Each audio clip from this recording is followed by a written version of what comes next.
ಯಾವ್ಯಾವ ರೀತಿಯಾದಂಥ ಪ್ರಚಾರಗಳು ಶುರುವಾಗ್ತದೆ? ನಮ್ಮ ರಾಷ್ಟ್ರೀಯ ಅಧ್ಯಕ್ಷರು ನಡ್ಡಾಜಿಯವರು ಗೋಡೆ ಬರಹಕ್ಕೆ ಇವತ್ತು ಚಾಲನೆಯನ್ನು ನೀಡಿದ್ದಾರೆ. 2024ಕ್ಕೆ ಮತ್ತೊಮ್ಮೆ ಮೋದಿ, ಇಡೀ ದೇಶದ ಜನರ ಅಪೇಕ್ಷೆ ಇದೆ.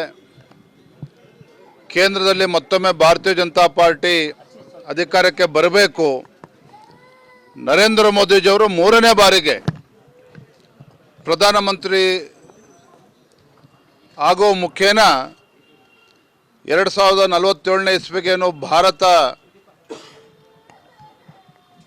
ವಿಕಸಿತ ಭಾರತ ಆಗಿ ಪರಿವರ್ತನೆ ಆಗಬೇಕು ಅನ್ನುವ ಒಂದು ಸಂಕಲ್ಪ ಏನಿದೆ ನರೇಂದ್ರ ಮೋದಿಜಿಯವರು, ಆ ಸಂಕಲ್ಪ ಕನಸು ನನಸಾಗಬೇಕು.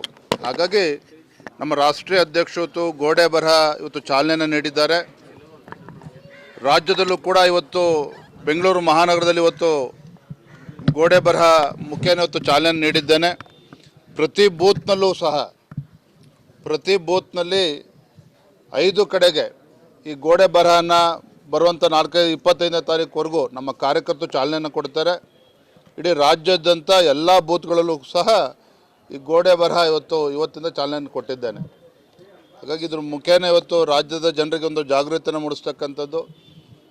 ತಮಗೆ ಗೊತ್ತಿದೆ, ವಿಕಸಿತ ಭಾರತ ಸಂಕಲ್ಪ ಯಾತ್ರೆಯೂ ಕೂಡ ಮತ್ತೊಂದು ಕಡೆ ನಡೀತಾ ಇದೆ. ಮೋದಿಜಿಯವರು BJPಯ ಜನಪರ ಯೋಜನೆಗಳು ಮನೆ ಮನೆಗೆ ಮುಟ್ಟಿಸ್ತಕ್ಕಂಥ ಕೆಲಸ ಕೂಡ ಆಗ್ತಾ ಇದೆ. ಭಾಳ ಸಂತೋಷ ಅಂತ ಹೇಳಿದ್ರೆ, ರಾಜ್ಯದ ಜನರು ಸಹ ಇದಕ್ಕೆ ಪೂರಕವಾಗಿ ನಮಗೆ ಸಹಕಾರವನ್ನು ಕೊಡ್ತಾ ಇದ್ದಾರೆ, ಬೆಂಬಲವನ್ನು ನೀಡ್ತಾ ಇದ್ದಾರೆ.